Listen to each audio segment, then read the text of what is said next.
Boa tarde, graça e paz. Mais uma vez nos encontramos para meditarmos na grandeza de Deus, nas verdades dele reveladas a nós, na palavra dele, na Bíblia Sagrada.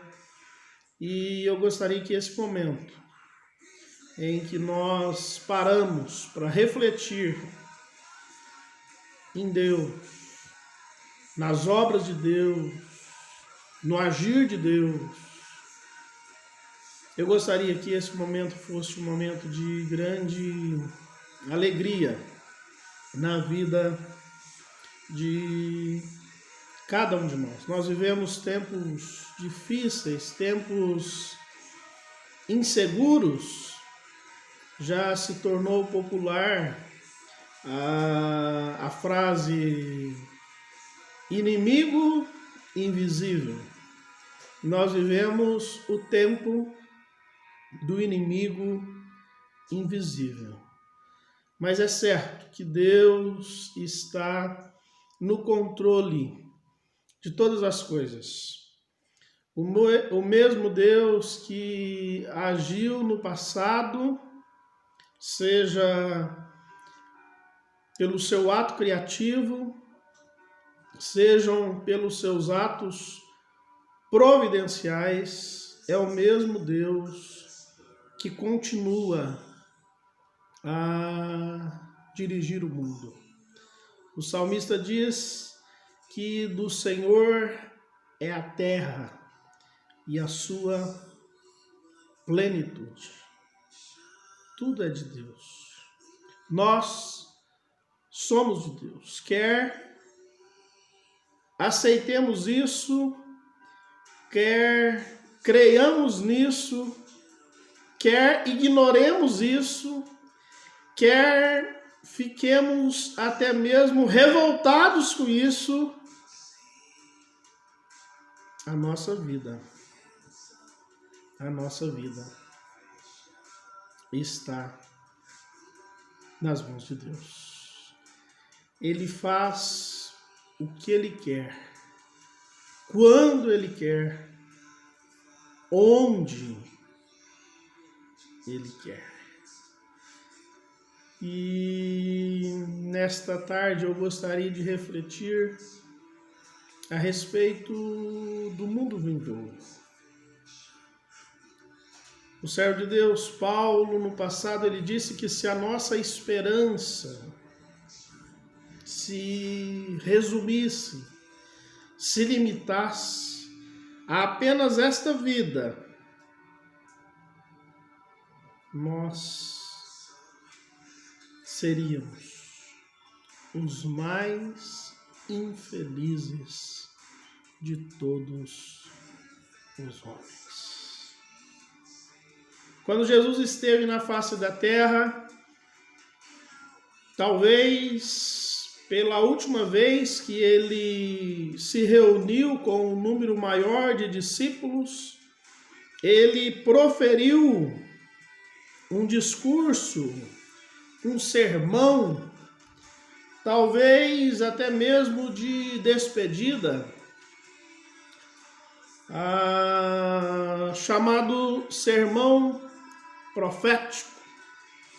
Mateus o registrou nos capítulos 24 e 25 do Evangelho segundo ele, e numa das partes desse sermão, registrado por Mateus no capítulo 24, a partir do versículo 42 até o versículo 44, a palavra de Jesus, ele diz assim: portanto, vigiai, pois não sabeis em que dia vem o vosso Senhor.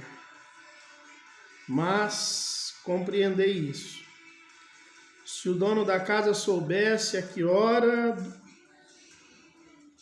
da noite o ladrão viria, vigiaria e não deixaria arrombar sua casa.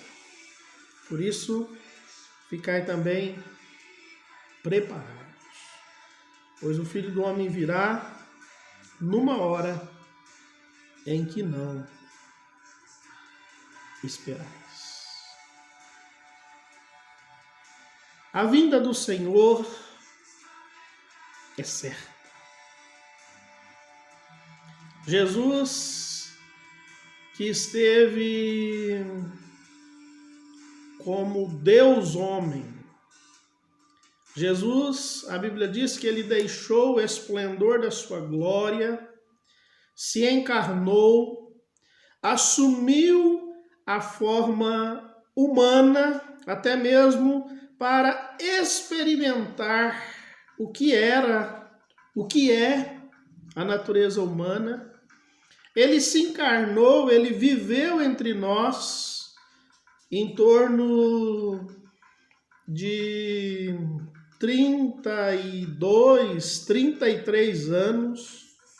E nesse tempo ele experimentou o que é ser homem.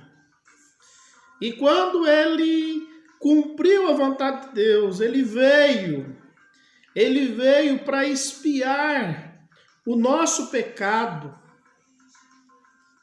No Antigo Testamento, ou nos tempos do Antigo Testamento, já havia a expiação dos pecados.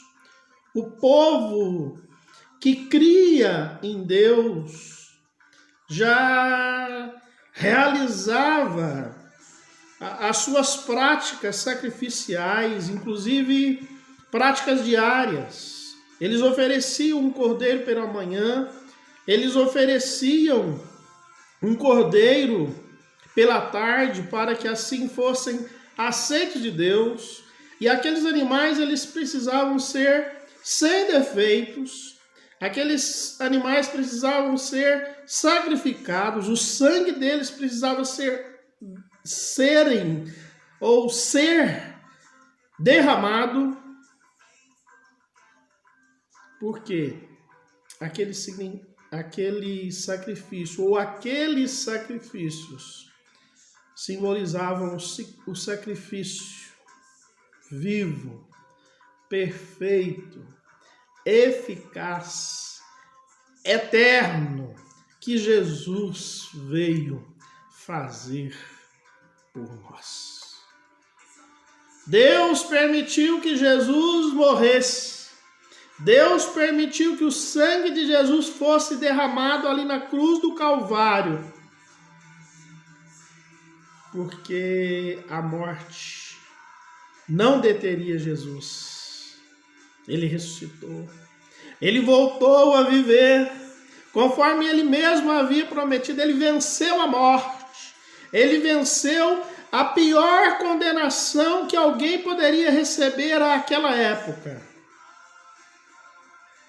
para que a vitória dele representasse a vitória de todo aquele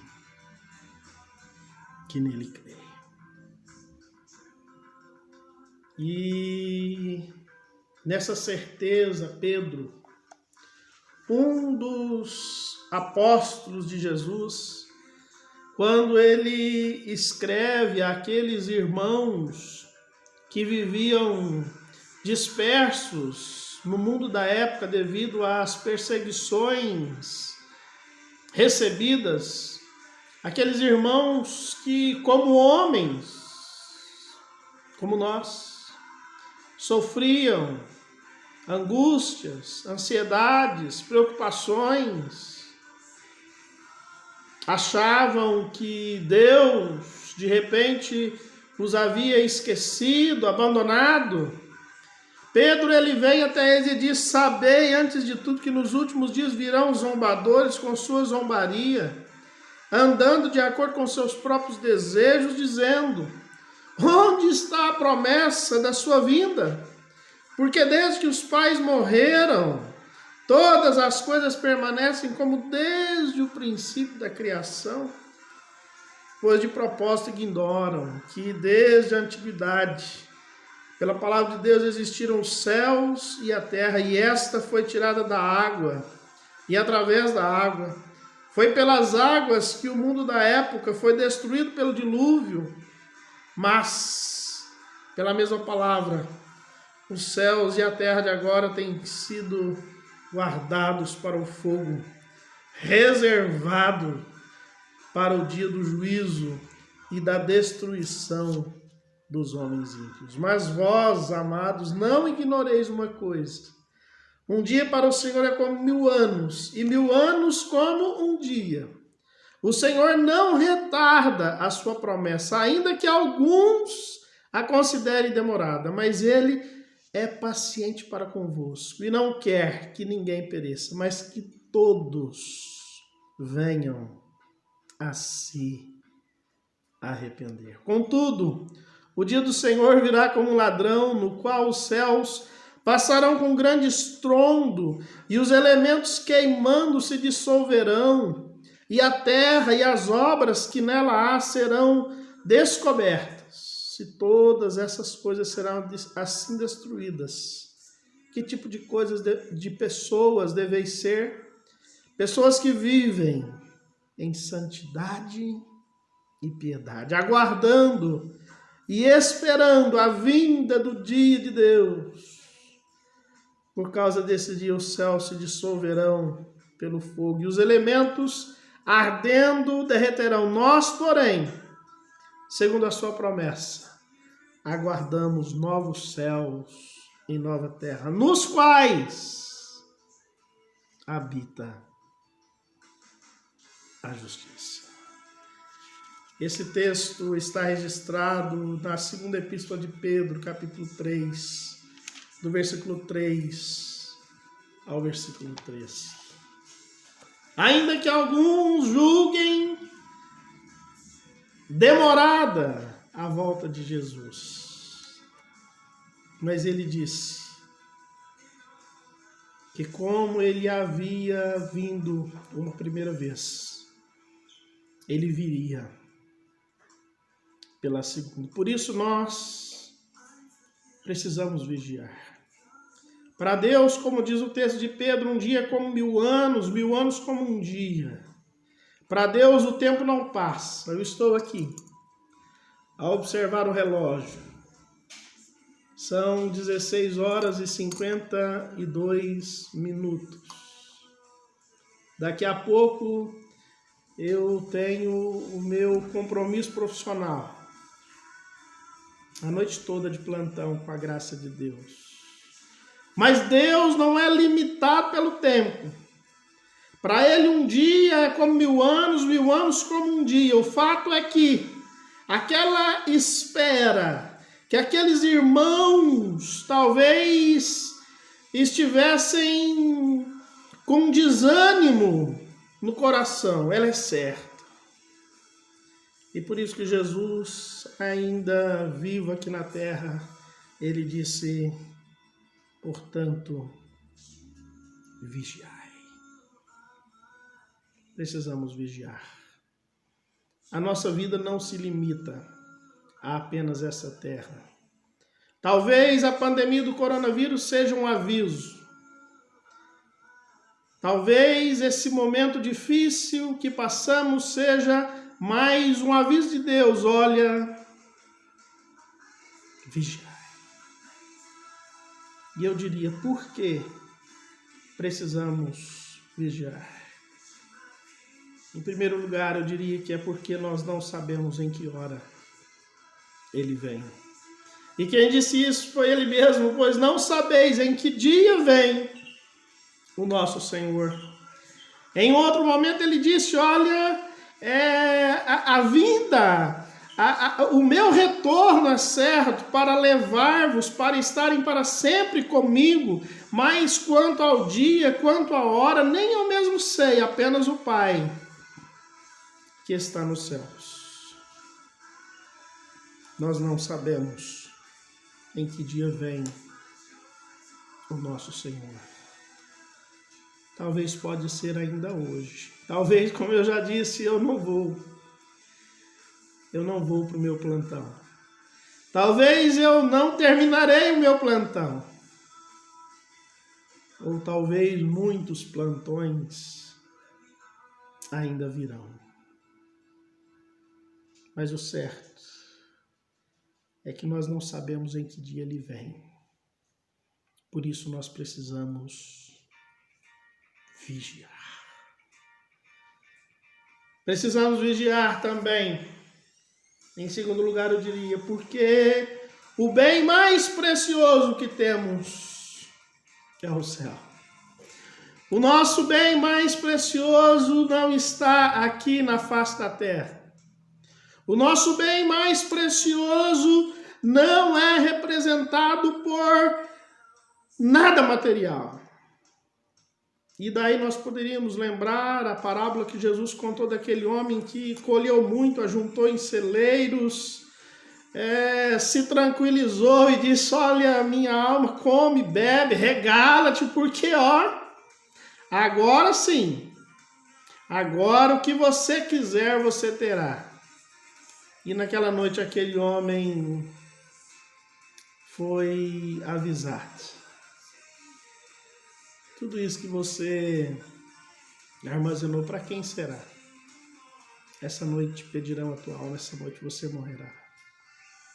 Talvez nós possamos ser atingidos pela pandemia. Talvez nós possamos ser atingidos por outro mal.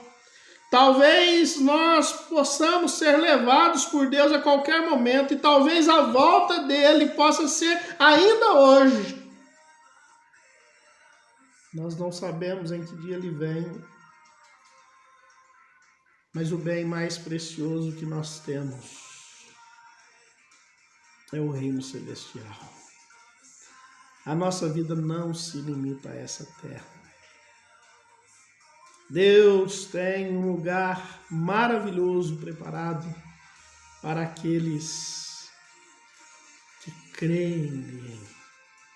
Para aqueles que o recebem de todo o coração. Para aqueles que se decidem a viver uma vida na presença dele. E é isso que nós podemos compreender no versículo 43. Mas compreender isso. Se o dono da casa soubesse a que hora da noite o ladrão viria, vigiaria e não deixaria arrombar a sua casa.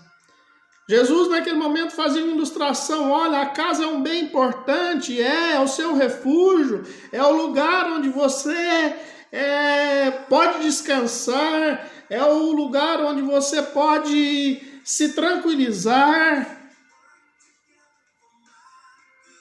Por isso você aguarda. Por isso, se você souber que o ladrão vem hoje, você não sai de casa, você a vigia. Portanto, se nós não temos certeza de uma vida no céu, a Bíblia diz que há dois caminhos, céus e inferno. Céus para aqueles que recebem a Jesus de todo o seu coração e vivem na presença dele, se dedicam a ele, a cumprir os seus mandamentos. Inferno para aqueles que o negam, para aqueles que não vivem na presença dele, para aqueles que não cumprem os mandamentos dele. Vigiai, vigiai, porque o bem mais precioso que nós temos não está aqui nesta vida, mas sim na eternidade.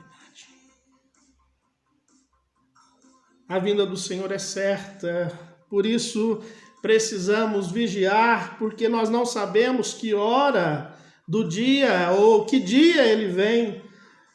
Nós precisamos vigiar porque o bem mais precioso que temos não é a nossa casa, não são os nossos bens, não são os nossos filhos, os nossos esposos, as nossas esposas, mas precisamos vigiar também, porque vigiar é estar preparado. Versículo 44, novamente, Jesus usa a mesma expressão, por isso vigiai. Ficai também preparados, porque o Filho do Homem virá numa hora que não esperais.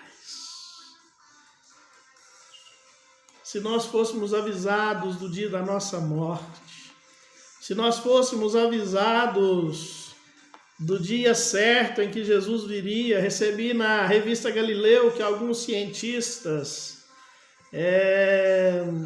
analisando aí calendário juliano, calendário gregoriano, dizem, estão aí fazendo esse anúncio, que aquela data que eles haviam previsto para 12 de dezembro de 2012, ela não era naquela data, mas sim agora, no dia 21 de dezembro de 2020.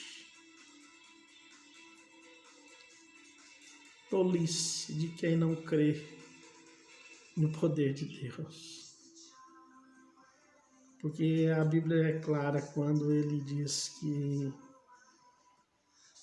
nós não sabemos em que dia o nosso Senhor vem.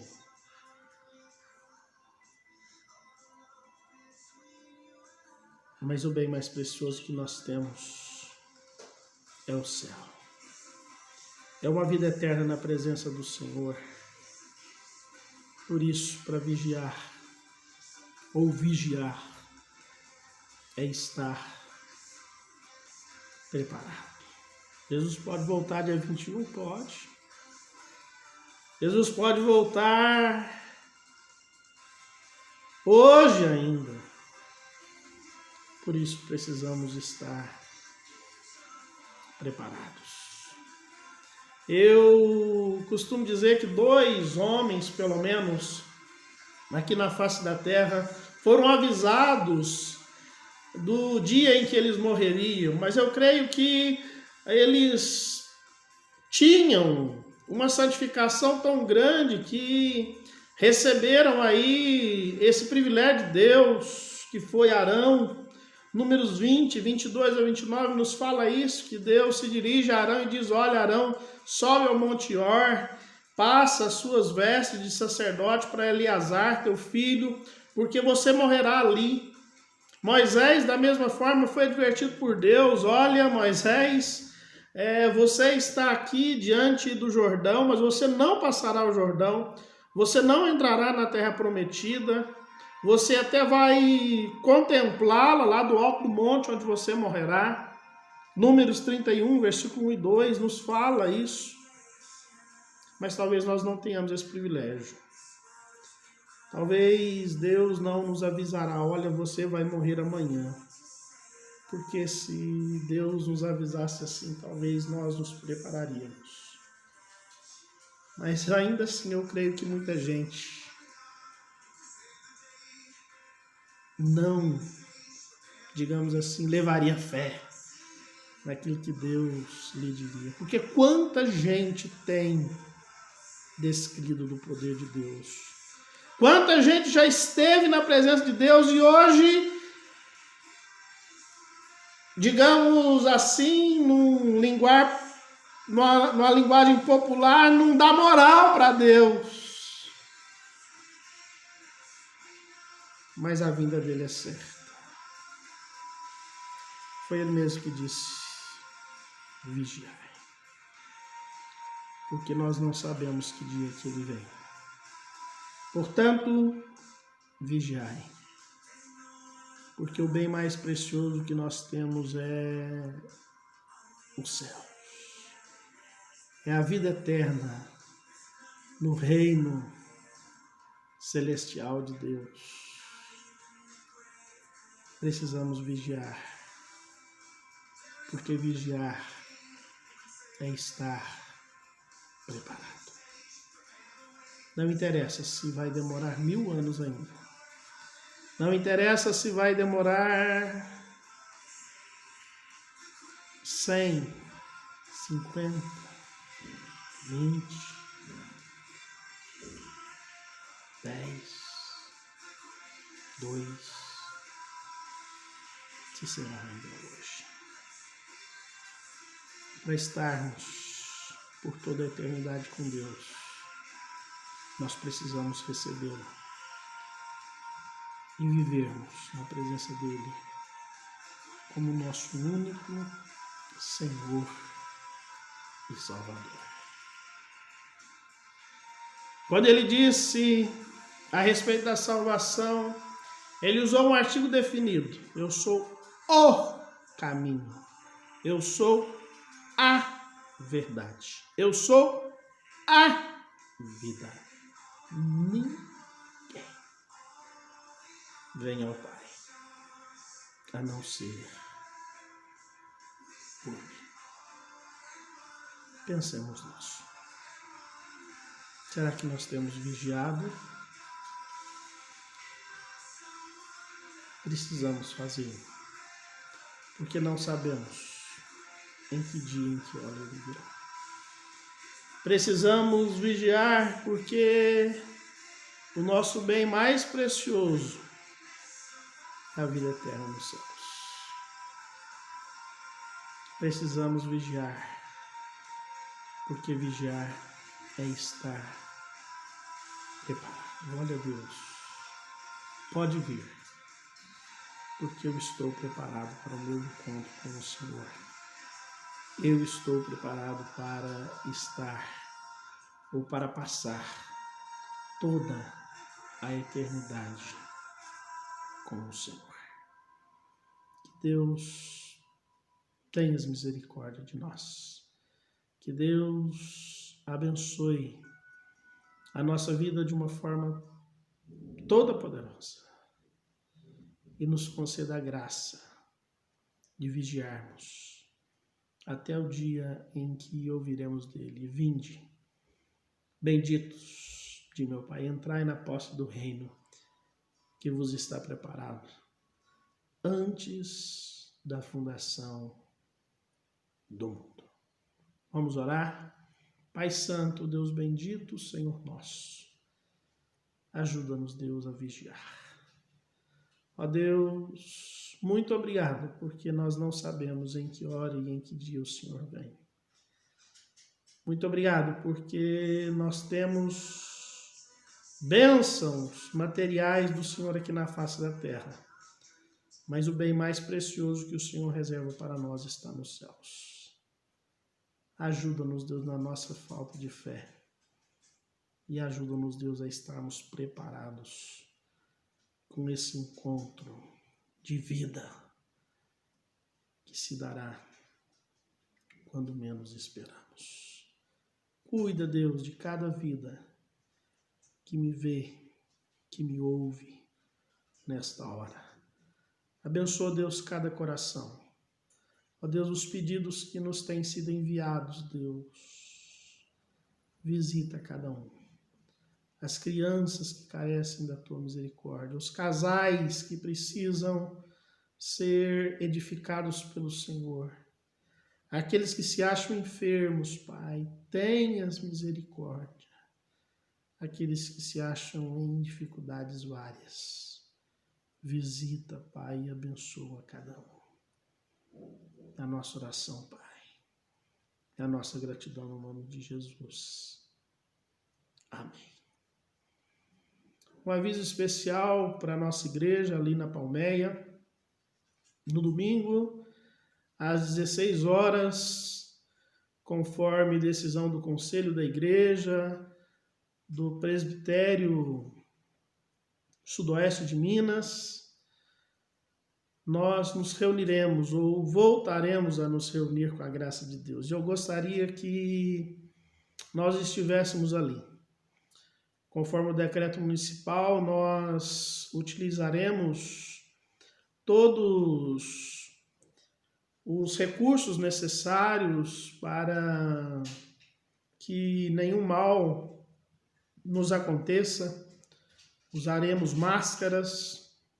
Todos que ali forem deverão estar devidamente com suas máscaras. Nós teremos o álcool em gel à disposição, nós teremos lavatório com água e sabão para a devida higienização das nossas mãos. Nós não teremos aquele abraço caloroso, bem característico nosso ali, o nosso abraço será apenas à distância, o nosso abraço será em pensamento, eu diria assim, mas nós nos reuniremos ali com a devida distância.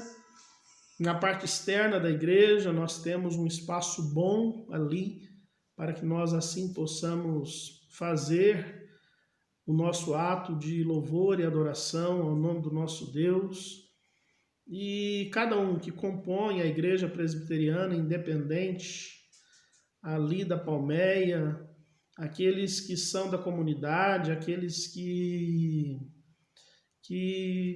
querem estar ali conosco, podem estar com os devidos cuidados. E esperamos que seja uma bênção na vida da igreja, na vida de cada um que ali estiver. Nós continuamos à disposição pelo WhatsApp, pelo nosso telefone. Pode mandar a sua mensagem via o aplicativo, via SMS. Pode dar um toque que nós retornamos a sua ligação. Queremos caminhar juntos, na alegria, na dor, na bem-aventurança, na tristeza.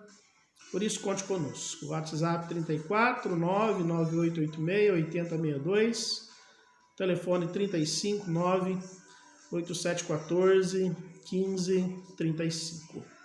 Um abraço, Deus abençoe a todos e até ao nosso próximo encontro.